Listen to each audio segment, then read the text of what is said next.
Good morning, good morning. You are listening to Down and Dirty on WMNF 88.5. I am your temporary host today, Gene Suited. I'm filling in for John Dingfelder, who had a prior commitment. And I am in studio with Victor DeMaio. Victor DeMaio is the president of the Hillsborough County Democratic Party Hispanic Caucus and the principal of DeMaio and Associates, political consultants, a local man, a legend that... Born and raised. Born and raised, and we are here with Skip in the studio and Irene taking your calls. So I will give out the studio line. We would love to hear from you today. 813-239-9663 is the number to call, and Irene will put you through. If you would like to email dj@wmnf.org, and you can even send a text to 813-433-0885. Again, the number to call in the studio, which is, I'm assuming, is how most of you will contact us, 813-239-9663. So, Victor, I've known you since I moved here in 1999. That's right. Moved here from New Jersey. Yeah. So just a little bit about myself. I moved here with two friends, Paul and Pete Guzzo, also from New Jersey. I remember when we were coming here trying to figure out, why Florida from New Jersey. People down here would say, well, anywhere but New Jersey. But it was really the weather. But I remember us looking at what would be, the biggest job markets. We were hoping to find a job. We had no plan. We had rent paid ahead of time for 3 months. We lived in a place called the Cove on Southwest Shore, which been there. We had heard pretty much everyone here had lived there at some point. And so it was between Flagstaff, Arizona, Las Vegas, and Tampa. Those were the three biggest job markets in 1999. Wow. Went out to Vegas, lost a bunch of money, said, all right, don't need to learn that lesson. And interestingly enough, the reason why Tampa was, a place we really considered was Paul came down with a girl to Ybor City. They visited a girl who we all knew who had moved down to Sarasota. They went to visit her and said, well, there's really nothing to do in Sarasota, but I can take you up to this place called Ybor City. So Paul remembered, having a good time there. And so when we came down to visit, we came in and we're just checking it out, see what kind of apartment we might want, where would be a good place. And we stopped at the Chamber of Commerce in Ybor because we didn't know where anything was. Right. I needed a haircut. We were hungry and we wanted to get a drink. And I said, well, you're in luck. You can go over to this place, King Corona, and you can do all three things there. They have a barbershop inside of it. I was like, oh, that's great. So went in there. The late, great Don Barco was the proprietor. His son, Jerry, was also working there, also passed. And Don basically convinced us this is where you want to be. And so in August of 99, moved down and never looked back. So it's been a great time. And I've been working at La Gaceta newspaper since that time. So I would say, I started there in November of 99. So, 26 years and going. And our time here, certainly at La Gaceta, which is a trilingual, the only trilingual newspaper in America. We are a weekly political paper, try to deal with as much local as we can, whether it's the Hispanic community, speaking truth to power, the voice for the voiceless we try to be. And, I've learned probably more than I ever thought I would learn anywhere else than working there. It's a great way to be inside every, occupation, field, every issue. Politics. And that's how I know you, Victor. I believe through there. You certainly have been a source for us for quite a long time. And Mr. No Sabe. That's right. Well, in Spanish, it means I know nothing, I hear nothing, and I see nothing. Yeah, and there was also the what was it, the Green Hornet or the Obispo Verde. So a lot to talk about. Again, let me give out the number to call in the studio, 813-239-9663. We will take your calls on pretty much anything you want to talk about. Got a couple things that I'm going to go through that I think are worth mentioning. Whether you want to talk about the Rays Stadium deal falling through or what's going to be in the future for that. Certainly Donald Trump is the gift that keeps on giving. If you're a comedian. Yeah. It's always the low-hanging fruit. As a writer, I sort of now, I cringe at writing about it because for his first 4 years, it was just endless material. And I thought, God, what am I going to add to this conversation? But, man, there's just always something there. So I comedy gold. Yeah. So I made it a point to try not to write as much about him, but it's hard. It's just the elephant in the room. It's not just the elephant in the room. The literally elephant is the GOP. And with that, a lot of the directive that people are taking with Mr. Trump, meaning the war on what they call DEI. And we could talk about the legislature, things that are possibly good or bad coming out of there, and pretty much anything you want to talk about. You want to talk about basketball, you want to talk about food, you want to talk about anything, we're open to it. Go Gators. So let's start with the Rays Stadium deal falling through. I think that since 1996, when the Bucks got their original stadium deal, which was 100% publicly funded, but I think only for $186 million at the time, which in today's dollars, I still don't think would equal the $1.3 billion I think that they wanted for the Rays Stadium. It's always left a bad taste in people's mouths. So it falling through means what? Does it mean that the Rays come here? There's always been whispers that it would go to Ybor City, possibly out by the fairgrounds. There's a lot of places that it could go, but where would it make sense? Where would the dollars come from? And could people get there? I think that not only have we lost our taste for publicly funded stadiums, we've lost our taste for roads that are in constant state of repair or disrepair. Right. So that's going to be a whole nother animal. If it goes to Ybor City, how are people going to get there? Because it's not going to be everybody living in Ybor walking over there. Right. One of the reasons why the Rays have had such a hard time getting people to the stadium, even though they put a fantastic product on the field. Full disclosure, I am a long-suffering New York Mets fan. Too bad. We have no problem with attendance. There's a Tampa connection to the Mets, a big one. Is it? Pitcher. What was his name? Oh, there was plenty. Dwight Gooden, who was my boyhood hero. Yeah. I saw him as a little kid, right, just 2 blocks from here at the Belmont Heights Little League. Yeah. Well, and I think he was on the same. I think on his high school staff. I want to say Floyd Yeomans was also on this. Like those 2 guys in one place. Wow. This baseball in Tampa has got an amazing history. Just with Hall of Fame. Wade Boggs. There's just Al Lopez. So many people that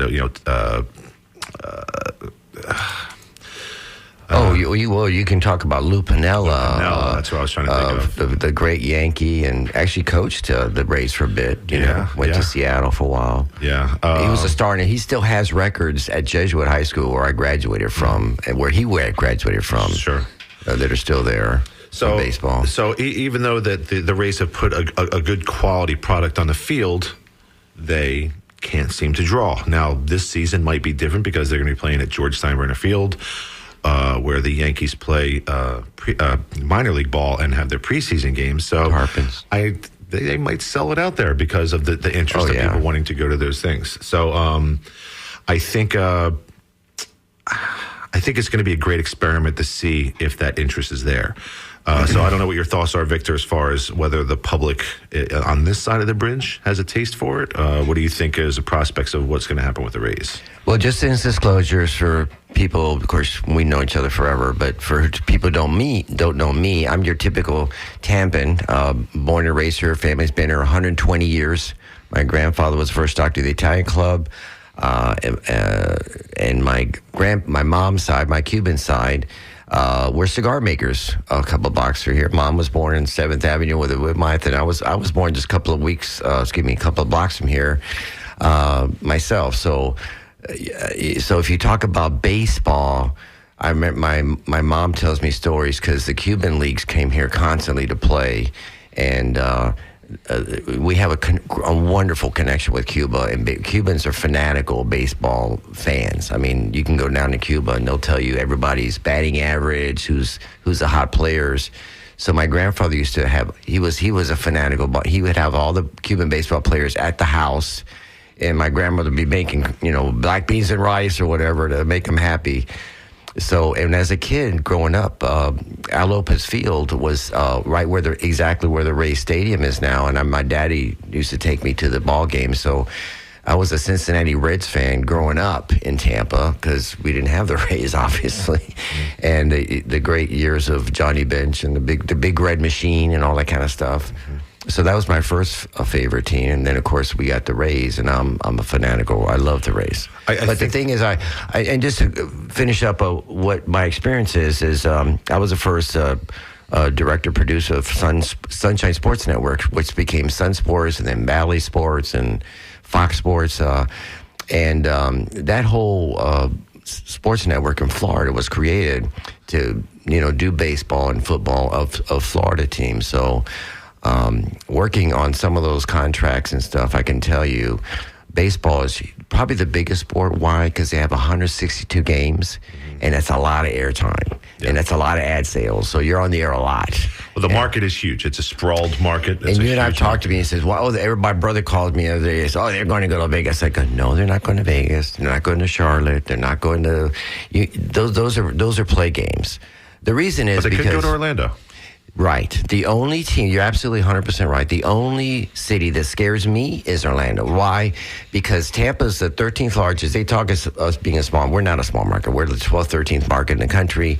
Orlando's the 12th, 13th market in the country. You put those two together. And when I was in Tallahassee visiting the Capitol, doing some lobbying, I was watching the race. Why is that? Because 2/3 of the state, as big as the third largest state in the country, you add all those markets together, and we're like the 5th largest market in the country. That means we're bigger than Philadelphia, as big as Chicago. I mean, so in Major League Baseball, that's why Manfred's personally been here saying, "Don't worry, we ain't leaving." Yeah. So you're right. So it's all about TV. It's all about money. It's all about TV rights. The latest contract was $1.5 billion. They ain't leaving here. Sure, but a lot of what you're talking about is also sort of what the negative is, why people, I think, aren't going to games. If you're a Reds fan or if people are Yankees fans here, that's sort of a national brand. Or if there's any local team, Philly's playing Clearwater, you have all these different teams that play. I went to St. Lucie the other day to see the Mets play, which is a 3-hour drive I never want to do, but I do it every year. There's not a whole lot of people who started here as Rays. They became Rays fans, but right. I have friends who live here who are Cubs fans because WGN was a superstation, right. And they're Braves fans because of TNT or TBS, right. and so they watched them, right? Because that was the closest things. Now, when you talk about this market being that huge, right. All it takes is a team to be in Georgia closer, right. Or somewhere on the other side that's a little closer. Now the Miami has never picked up here, but I don't think any teams really pick up in Miami. But let's go to the phones real quick. We got Gary in Sarasota. Gary, what do you have to say? There we go. Air. All right. Baseball anymore? Are you there? All right, Gary, go ahead. Yeah. I don't know anybody that even watches baseball anymore. You guys are talking. I mean, it's not on free air time. I ask guys at the gym all the time, anybody watch a ball game? They watch a World Series, but nobody's watching it. And when the Yankees come down, they fill the stadium because they got a big fan base. But I've gone to the Rays games, and I've seen more people at high school football games. There's no support, so... Well, it's a fair point, Gary, and I think a lot of people here, certainly high school football probably is bigger than baseball. I don't even know how they pay these guys the money they pay them because who's watching them? It's not like NFL on a Sunday. They own Sunday. They're not conjuring it out of air, Gary. I think it's, one, that the TV money is insane. Right. And while the people at the gym aren't watching it, there are certainly many eyeballs on it. Well, these are all athletes. So let's talk about TV. Okay, I have streaming off my computer, and then I have an antenna, free HD TV when you get about 100 channels. I got tired of the cable, so you can't watch a baseball game there unless you're paying extra money. Now you get it. Now you understand. But that's just it. It's like NFL. I won't pay to watch an NFL game on my TV. No way. They want to switch it all to, some other network where you have to pay. No, it's America's game. Put it up for free. If you can't make enough money with regular advertisement, the heck with you. I'll start watching. Well, Gary, and I think that's a calculated loss in their part. I think they're saying that we're not going to get Gary, but we got everybody else who wants to, and that's their rubric. But let's look at it from the base. Okay, he was talking about being in Cuba and the Cuban players. Mm-hmm. My brother, I'm a little older than he is. He has kids. He used to do Little League. Little League isn't even big. Now that's all these traveling teams. You got divorced parents. They don't have time to take their kids to sports. It's what kills it all. It starts down there where the kids don't even play. Well, there's certainly many choices, Gary, and thank you for your call. Yeah, have a great day. But it's well, it's a tough fight for baseball. Of the three biggest sports in the world, obviously, what we call soccer, they call football. I mean, that's worldwide. That's a sport. But in the U.S., football's king. It always has been. You know, it's been the king. Many years ago, believe it or not, boxing was the number one sport, and then baseball. But that's changed now. And in football, for example, every network that broadcasts football pays $1 billion. Mm-hmm. I mean, when Fox became a Fox, it split off. You know, it used to be NBC, CBS, ABC. And by the way, ABC, NBC, CBS, they all pay $1 billion. And it's not a gamble. That money comes from somewhere. It's coming from advertisers. Right. It's coming from advertisers because eyeballs are on it. Right. And they can track it way easier. You know, Nielsen ratings is how we all, when we grew up, knew how TV was done. But it was a guess. You had a Nielsen household, and that represented a lot of people. You can actually tell what people are watching, how many people are streaming. They know everything about what you're doing on your phone. You think they don't know what you're watching. They know what you're watching. So just and marketing, you know, and they're the kings of marketing. I mean, they you know, the Super Bowl was this invention of the league, and you can see when I say billions, I mean with a big B, because these guys know money. Baseball, but the thing about baseball is again, going back to my history working with Sun Sports Network, you have 160. You know, football's only got 18 games. You know, 8 here, 8 away. I think hockey's got 80 games, but baseball's got 160 games. That's a lot of TV time. And I know our friend just called in from Sarasota. Gary. I don't watch, you know, blah blah blah. But their eyeballs watching, they wouldn't exist. Somebody's watching. Yes. So just to sort of wrap up the race conversation, what do you think is the public's ability to stomach any money towards it? And this is where I think of it. A few years ago, I ran for office here, and one of the questions that came up was, would you fund a stadium? You know, any stadium. And so the question is, the answer is, if somebody said it's going to cost $1 to keep him here, yeah, of course I would. If somebody said it's going to cost $10 billion, the answer is no. So, yeah, I think there's some money that can come from the public, but certainly I don't want all of it to go. You know, there's wiggle room there. And I think what's really important is that the method of how that happens, because if you're telling me, yeah, the public's going to fund a stadium, and the kickback is some restaurants do well, some hotel nights do well. The average person on the street's not seeing that. What I would like to see is a percentage of profit. You know, teams like the Rays, they get luxury tax money when teams like the Dodgers and the Mets and the Yankees spend so much more on their payroll. So that's free money that they're getting to operate their teams. I agree with you. What's killing baseball is the revenue sharing. What makes NFL king is they have 100% revenue sharing. There's salary caps, there's revenue sharing. You know, that's why when you go on the field, any two teams have a shot. Even little markets like Kansas City or whatever. Who look at Kansas City. I mean, they've won Super Bowl 3 years. I mean, and they're not a huge market. They're probably half the size of us. But Kansas City hits the same amount of money in their breadbasket as the Bucks. And it also hurts hockey to a degree. Hockey doesn't have a really good. They just went to ESPN. Let's see how that works out. But baseball's different. Baseball, it's sad because they need to do more. You know, they have this luxury tax where New York's got to pay Tampa Bay and blah blah blah. But you know, Sternberg isn't hurting. I mean, he bought that team for what? A couple $100 million, and now it's worth $1.5 billion. And I want to get this out before the show's over. The reason they're not selling the team is because Sternberg is asking for $2-point-something billion, and nobody wants to pay that. So now he's coming back with his 10-year deal. We'll go back to the top, throw a coat of paint on there, and put on a roof, and we'll keep playing, because he knows at that low dough price, he's still going to make money because. Of all the different sports, almost 40% of the revenue from baseball comes from people going in there, buying a beer, buying a hot dog, paying the things that they do, going to the games, and then you got 80 games to put people in the seats. When the guy says nobody shows, yeah, you got when you go to a football game, there's 8 games. That's it. So, you fill Tampa Stadium with 55,000 people. In baseball, you got to sell 80 games. That's a lot of games, and it's a drive and everything else. So, frankly, everyone else does it. They're depending on baseball more than any other sport is dependent on people coming to the game and putting their butts in the seats and buying that hot dog and popcorn overpriced hot dog. I don't say dependent because the Rays are still they're making money. They're worth more than they bought it for. Yes. Not because butts are in the seats, as you said. And because of the market. We're huge. Let's go to the phone lines. We have Simon in Lakeland. Simon, go ahead. Hi. What a great sport, baseball. I used to work at Milwaukee County Stadium when I was a kid. And we're living in a time where you have Ohtani, which is the modern-day Babe Ruth, if you look at his statistics. I agree 100% with the revenue sharing. Steinbrenner is not going to give up whatever it is, $400 million in cable. So the game's evolved. The small markets have gone to pitch count.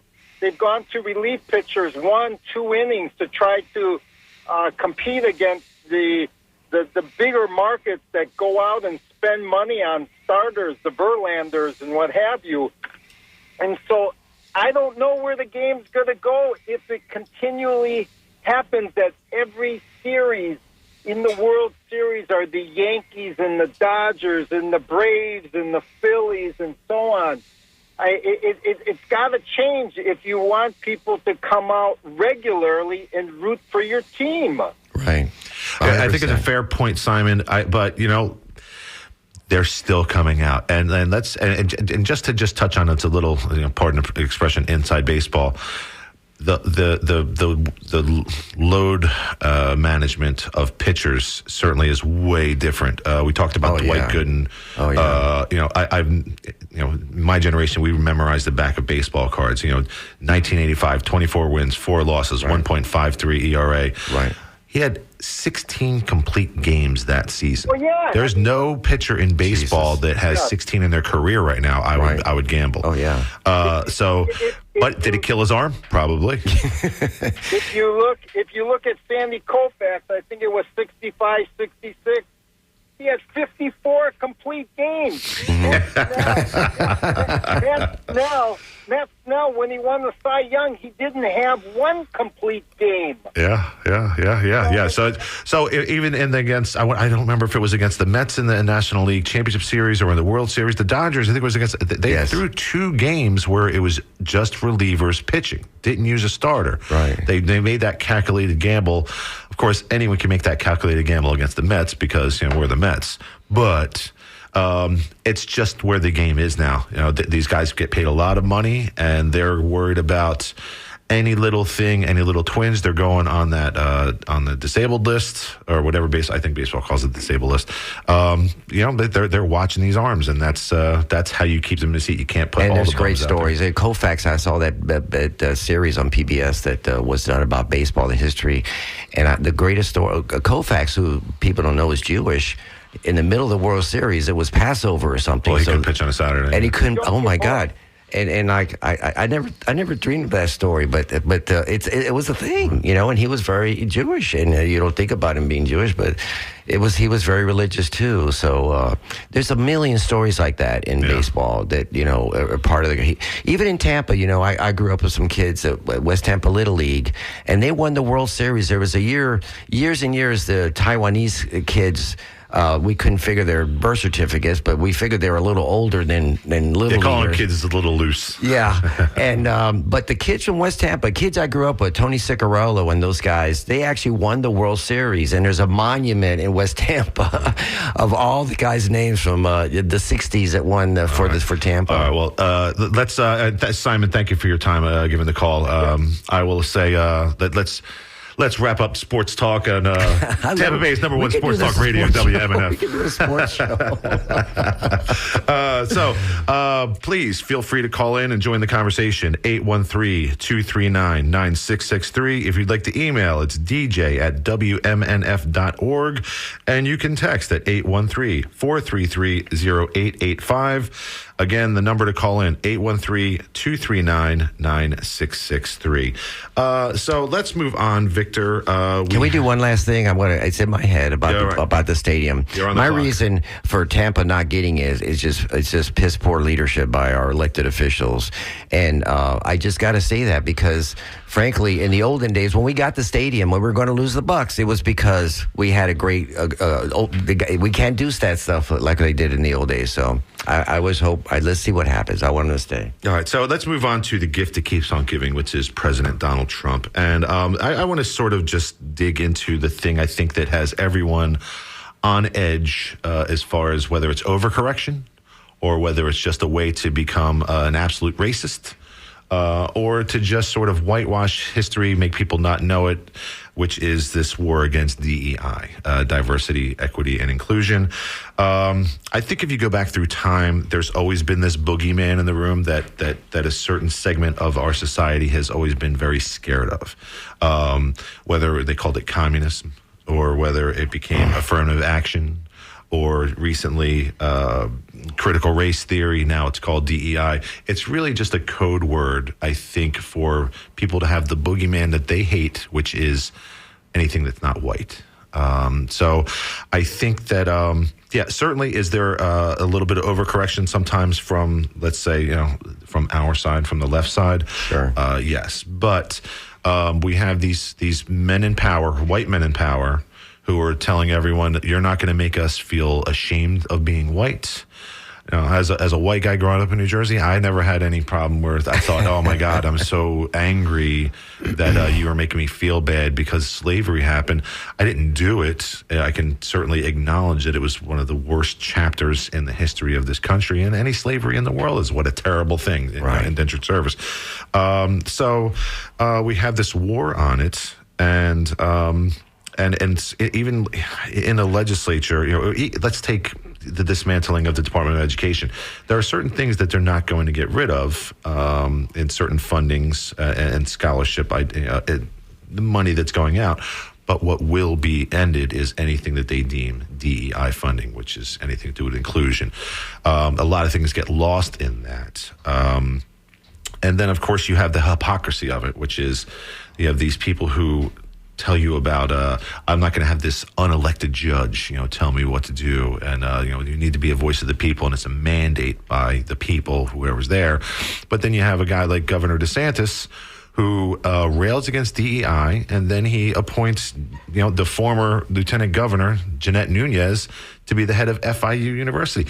No education background, just, hey, I think that this job that you're doing as Lieutenant Governor is completely useless, so I'm going to have you run this university, which is a very important thing to be the head of a university. Right. USF right now is having a search for their head, and one of the big fears, as Patrick Rantega wrote in his La Gazzetta, as we heard it column, is that maybe Senator Jay Collins might end up getting the USF appointment, which wouldn't make any sense.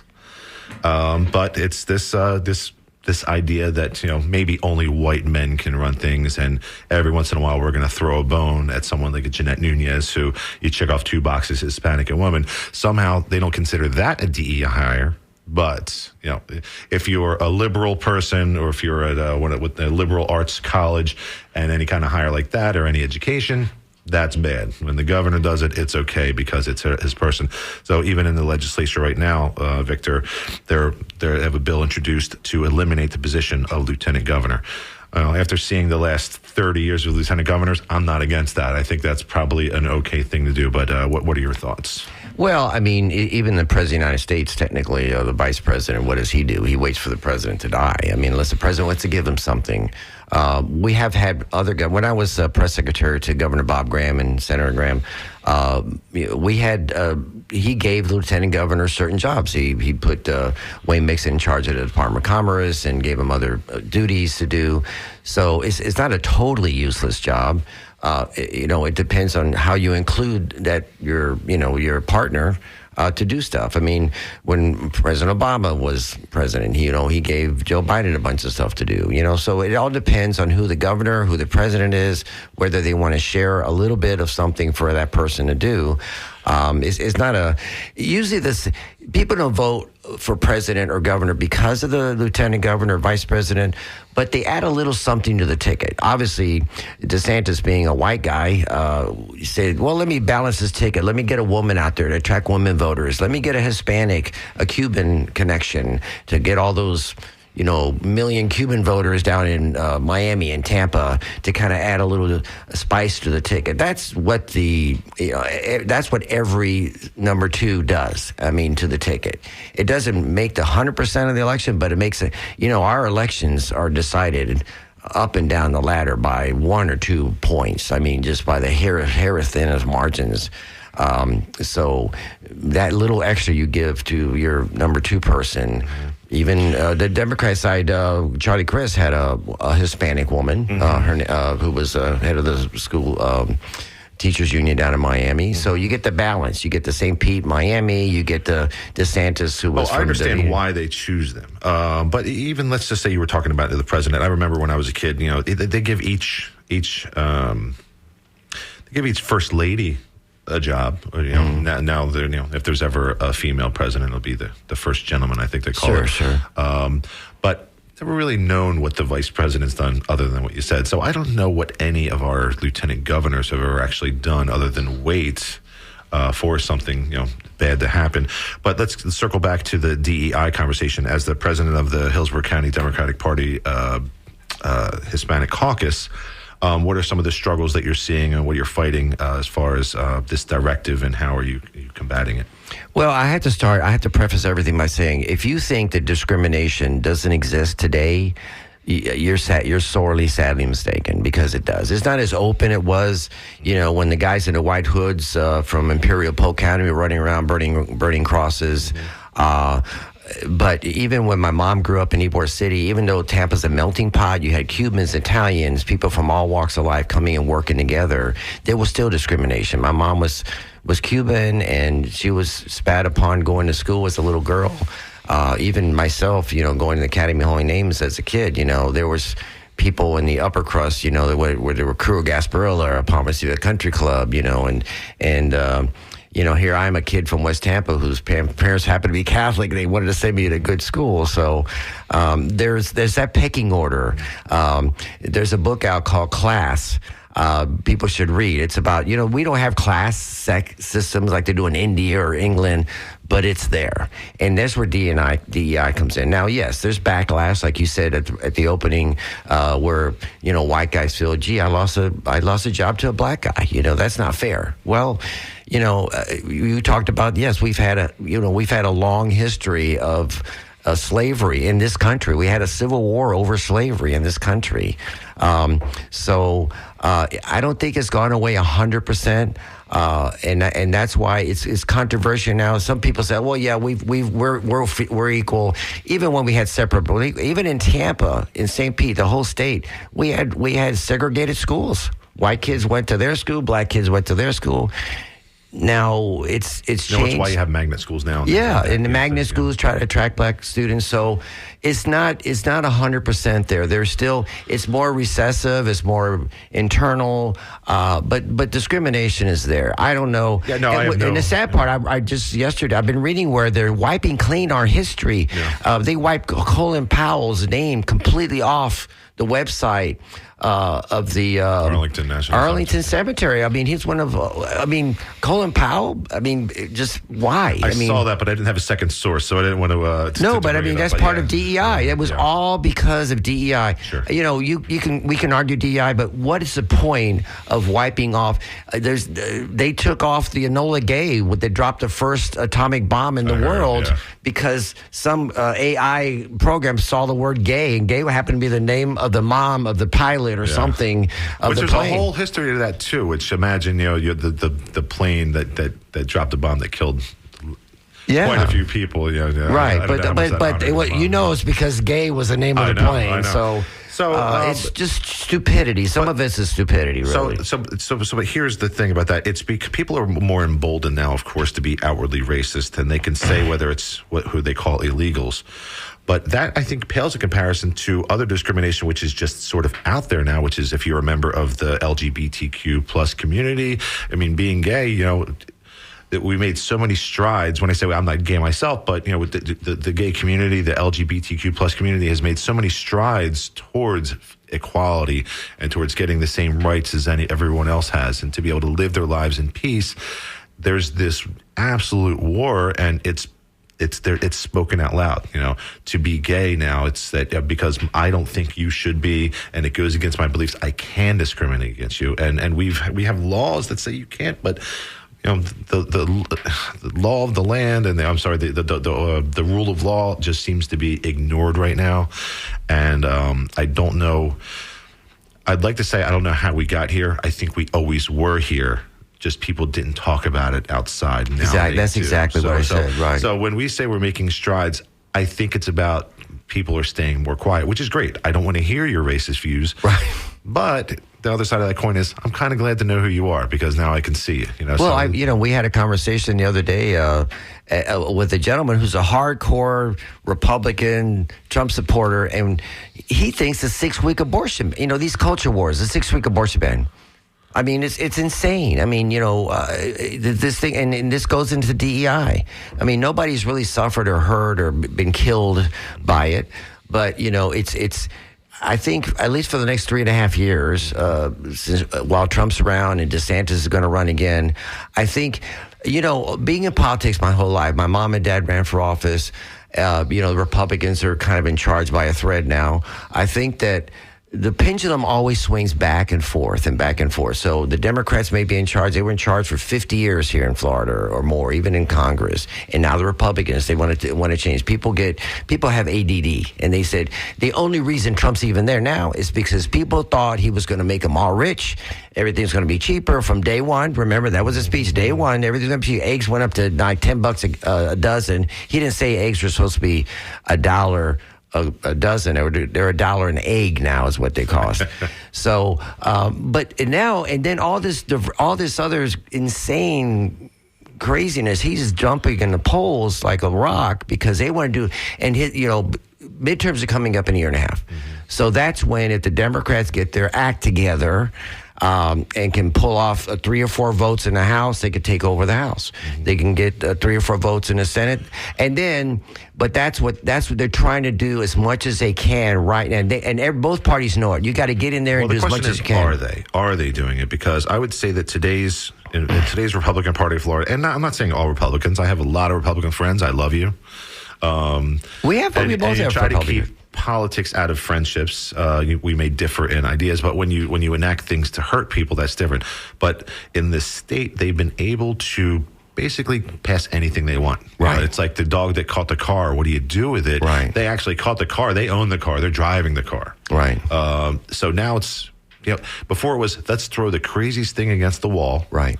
And if we get a piece of it, hey, we're going to chip away at abortion by saying anyone who has blue eyes can't get an abortion. You say, well, that's crazy. All right, well, let's change it to a certain amount of weeks. You have these things that you can get away with somewhat. Now it's almost anything they think of they can do. So now it's pass it first, shoot first, ask questions later. Right. Because this is our chance. The clock's ticking. We got to do it now. So in my opinion, I think if the Democrats ever want to regain power, I think you need to start today, start with the bills, because the bills they're introducing right now, I don't think get you there. I think that what you need to do as a Democratic Party is every single Democratic legislature in the state, you bite the bullet and all you do is you submit bills about insurance. Right. Whether it's health insurance or homeowners insurance, any insurance, you just flood it with insurance.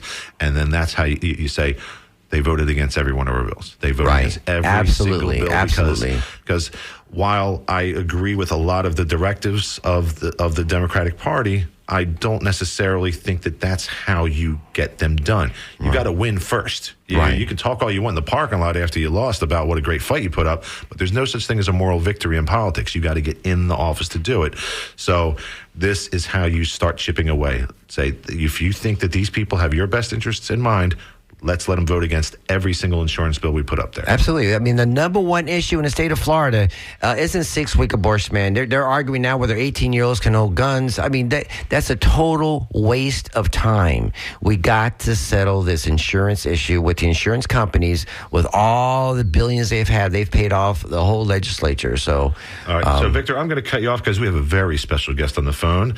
He is your normal host of this show, John Dingfelder. John, how are you doing today? Hey, guys, what's going on? Hey, having fun filling in for you? Missing you, John. You got to be here. We appreciate the fill-in. Lynn and I got a lot going on in our lives right this second, but you guys are doing a great job. I enjoyed the Rays talk. So, Victor, I just wanted to throw something in about this sort of racism, diversity, integration stuff. Yes. I went to elementary school in South Tampa. We didn't have any black kids, but that was in the 60s. And then I moved to New Jersey, North Jersey, and my little town had its own school system. We didn't have any blacks living in the town, and therefore we didn't have any blacks in our schools. Right across the river was Patterson, New Jersey, which was 100% black and Puerto Rican. And nobody thought to bus across the river between school districts. I always thought it was really hypocritical of Northerners who had these segregated schools to point their fingers at the South and say, hey, you guys need to integrate. How come they didn't integrate up there? Well, I heard in the history, if you study history, the biggest fights they had during integration wasn't so much in the South, but Boston. Boston had the biggest, bloodiest fights for people not wanting to integrate. Exactly. You know, Boston's, 80% Catholic. You know, you're supposed to love your fellow man. But, even in my school, there was like maybe one black gentleman in my elementary school and maybe two at Jesuit at the time. It's changed, but it's still, it's not like public schools. And I don't know that charter schools are helping either, charter and the other schools that are out there. Well, John, as someone who was also schooled in New Jersey's public school system, and you brought up a good point, which is each township or each little town has their own school board. And you have the border, and you went to the school within your border. And that's why that integration didn't happen. It was that we're going to keep the people who are in our areas. And where a lot of New Jersey schools failed was that the money wasn't in those towns because each town supported its own school system. So if you had a town that had houses that had a lot of property tax, well, everywhere in New Jersey has a lot of everything tax. But you had to be able to have the money for those schools. So you had a lot of schools in urban areas that could not succeed and became mostly minority because of that. Now, Glassboro, New Jersey, where I went to high school, we were about 50-50. It was white 50%, and then black, Puerto Rican, Cubans maybe, but that was the rest of the school. Yeah, Gene, my mother went to school high school in Patterson, and back then it was fairly integrated, and in the 30s and 40s and that sort of thing. But then in the 60s and 70s, and her high school was East Side High School, where they had that movie about the Lean on Me. But principal walking through the school with a baseball bat. It was a failing school, and ironically, it was 5 miles away from my Lily White High School. But I just like to point out the hypocrisy of a lot of Northerners when it comes to that issue. But anyway, you guys are doing a great job. Keep it up, and we'll be back soon. All right, John. Thank you so much. Hopefully, we do you an honor. All right, and we will you can also do the same thing as John Dingfelder did. You can call in 813-239-9663 is the number to get in and speak to myself or Victor DeMaio. Irene's taking the calls, and maybe even Skip wants to talk to a caller. So the whole idea about whether it's schools or the hypocrisy of people not having integration, I think that a lot of times what happens, to speak poorly of my brethren, is that, well, maybe it's not poorly, but I know when I first moved here, I'm trying to think of a clean way to say that. They say that excrement runs downhill. Right. So a lot of people come down to Florida, they try to start a new life, right? Like they had whatever going on. I had a woman tell me, like, you can't believe people down here, they all just come down here with lies and they just want to try to reinvent themselves. Well, hey, well, good for them. But one thing people did not want is a bunch of us guys from New Jersey or New York or wherever coming down here and saying, well, this is how you should do it. They don't care about our opinion, right? Right. Like, you guys think it's so great. Why'd you ever leave there? We used to say we were apostles sent from New Jersey to spread the good word of the Garden State. Oh, my God. And sweet corn and blueberries. But that is the conundrum I face, because while they hated that, the one guy who was the ultimate huckster, who even we up there just knew was a complete joke, Donald Trump, is dictating to all of these people in the South about how it should be and how he's the only one who can get it done. Like, how do those two things maintain? Don't come down here with your northern ideas and tell us how to do it, but we're going to listen to our Lord and Master Donald Trump on everything else. Like, what do you think, Victor? Well, some of the greatest leaders in the world, if you go back to history, I look at Donald Trump, and there's been a million books written about Donald Trump. His biographer that did he likened him to a carnival barker. When you're a little kid and you went to the carnival or the fair, and there's a guy out there, hey, come and see the fat lady who's got a beard and married to the short guy, and you go, oh wow, that sounds cool. We go in there, you pay your $1 or whatever, and you walk through, and there's a fat lady sitting with a guy, and he's like, you walk out and go, man, I just got taken, you know. Yeah. And here's a guy who's declared bankruptcy a handful of times. He bankrupted 3 casinos. Casinos. You know how they build casinos? They don't build them because people win. They build them. All of Las Vegas would be a desert, except that people lose when they bet. Right. So how do you bankrupt 3 casinos? The house never loses. I'll be honest with you. The reason our Seminole Hard Rock is so successful, because there's no competition. New Jersey's competition. But they actually blew up Trump's place. I saw it on TV. Yeah. They put a bomb to it, and it's on the ground now. They're building another casino there. So it's crazy. But, there's promoters, I should say developers, I should say, who get people to lend them money. And it's even in the art of the deal, when he went bankrupt, one of the many times he did, because in the building industry, and I've been involved partially in that, even in Florida, you have recessions all the time, every 10, 20 years, you get built out, you build too much, and then you got to take a break. And then people, you try to build as fast as you can to make as much money as you can, and then the bottom falls out. In his case, that happened 5 different times. So he actually went to all the biggest bankers of the world and sat in a room and said, well, either you guys are going to lose every penny you got, or you lend me more money. Mm-hmm. And he's the only guy on earth that they could probably do this. And they lent him more money so they could get out of the hole they were already in. I mean, we're talking Chase Bank, Bank of America, all these guys that wouldn't, you try to borrow a car now to see how lucky you get. But that's how Donald Trump is so successful. He appeals. He's a great marketer.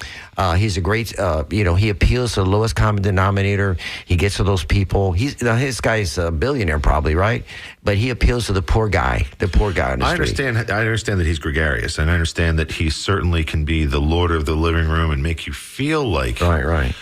But at a certain point, your conscience has to kick in. Your moral code has to kick in.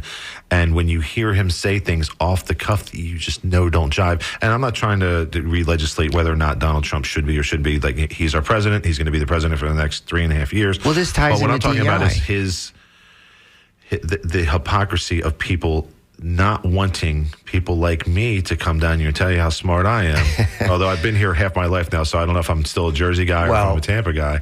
I guess you never can take it out of you. But how does he become the guy? Just being charming? Because there's a lot of charming people down here.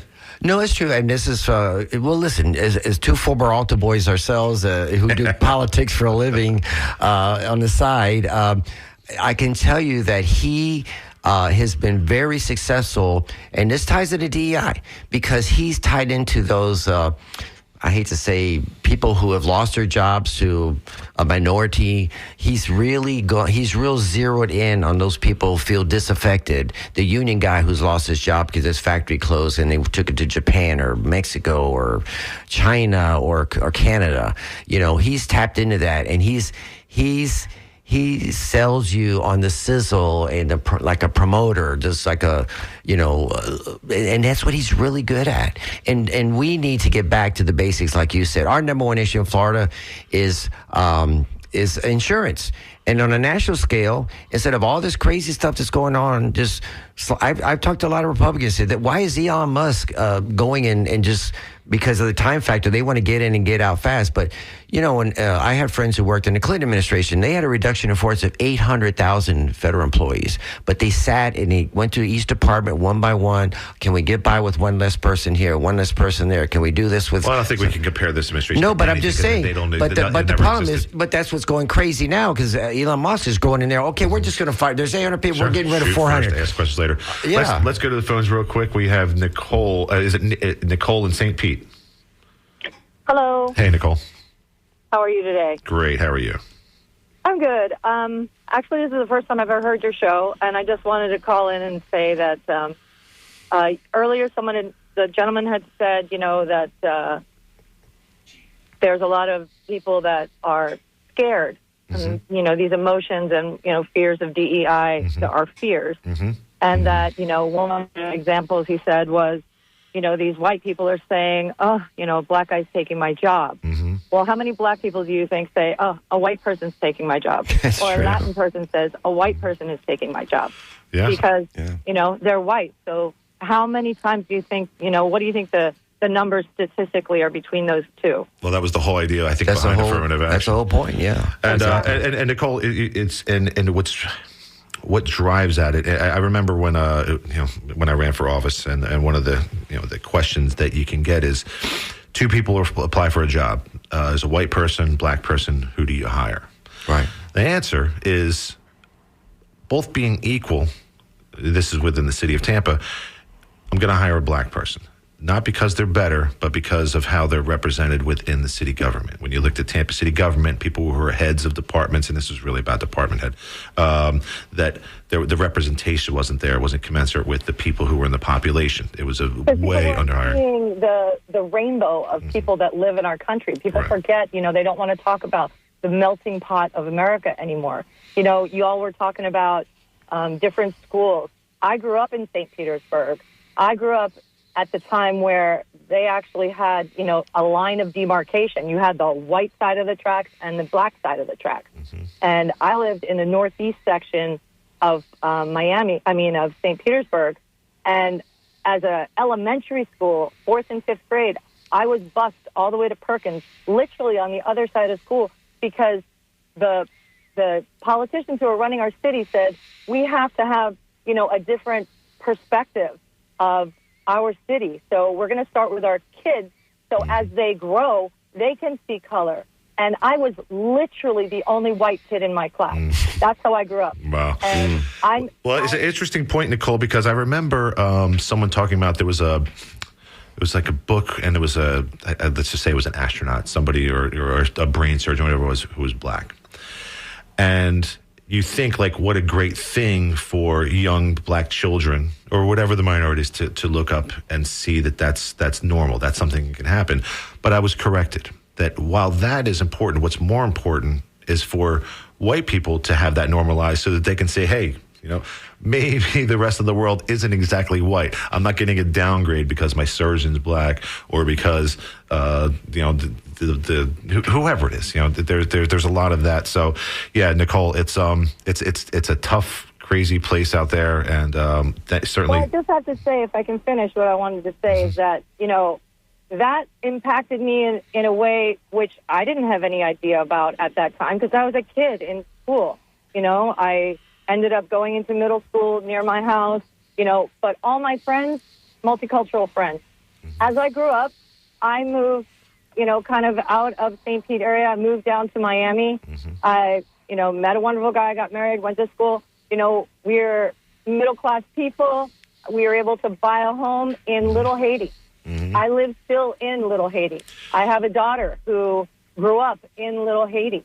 And Nicole, I'm sorry, but I have to cut you off just right now because we got about another minute. So certainly, Roy, thank you so much. Thank you. We appreciate. Keep listening. And Nicole and anyone else, please continue to listen.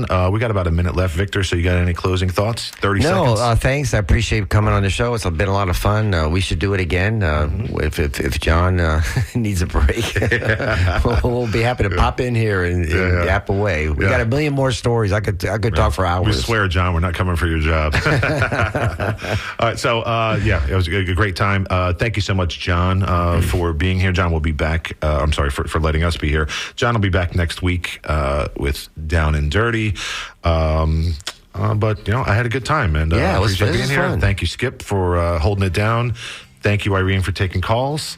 And I will say, good time. Keep listening to WMNF, and I even got 15 seconds to say. And if you want to donate any money or take care of the station, go to WMNF.org.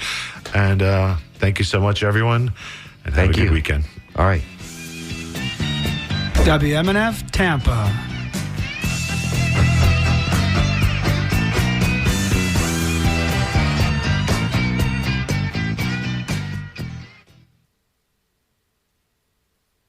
Live